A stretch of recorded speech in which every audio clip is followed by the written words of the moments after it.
Doy, kumusta man ang imuhang pag-eskwela karon? Kira man tay. Okay ra. Oy, Doy, nay, simbahan ana o, simbahan man na sa Katoliko, Doy. Oh. Di ba? Ayaw gyud kasud ana, Doy. Ning claim sila, Doy, nga sila mo'y tinuod nga simbahan. Pero ang ilang kinabuhi sukwahi ang ilahang gibuhat. Daghang makasasala na. Sugarol.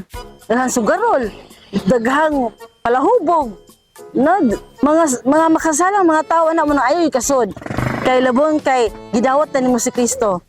Asam dong silpon nun wa. Saka. Adi ay.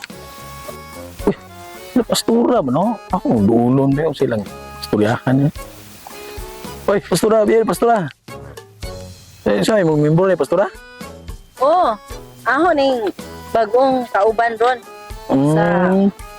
sa muang pagtuo. Sumo di kay ngari kay kuan day, kauban day, bagong membro simbahan.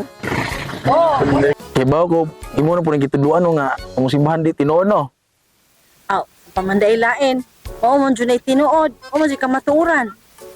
Nga, sunod na mo sa ingon na mo nga kamo mo'y tinuod nga simbahan. Pero ang hitabo, ang iyong kinabuhi, wa masubay. Pastura, dili mo gud basihan ang daghang dautan, daghang palahubog, dili na mo'y tinuod, dili mo na mo'y basihan.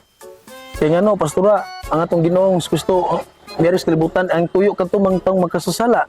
Diya sa Lucas mo diya wala ako moare aron pagtawag sa mga matarong kundi sa mga makasala. So ang Ginoo ari sa atong Ginoo kami di ay dili di kamo. Kay perfect naman mo kami kay magkasaman me. So kami gi ari sa Ginoong Kristo.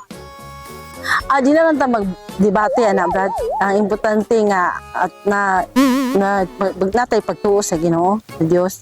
Di na mag-debate, di na kailangan debatehon na ba? Pastura, dili man ni debate nga to ha. Ako lang gi patinaw ba nga aron kay bawo po na imong kauban ba.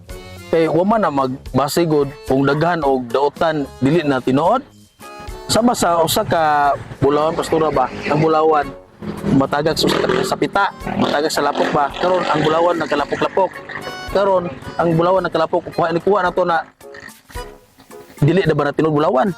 Tinuod po ng bulawan, bisan nagkalapok. Nga na po ng Simang Katoliko, bisan daghang makasasala, daghang palahubog, tinuod ka po na, kapabilin itong tinuod. Dili basihan ang daghang makasasa, kaya ang giri sa itong Ginoo sa kalibutan, ang makasasa, mo yung tuyo, pampagoon.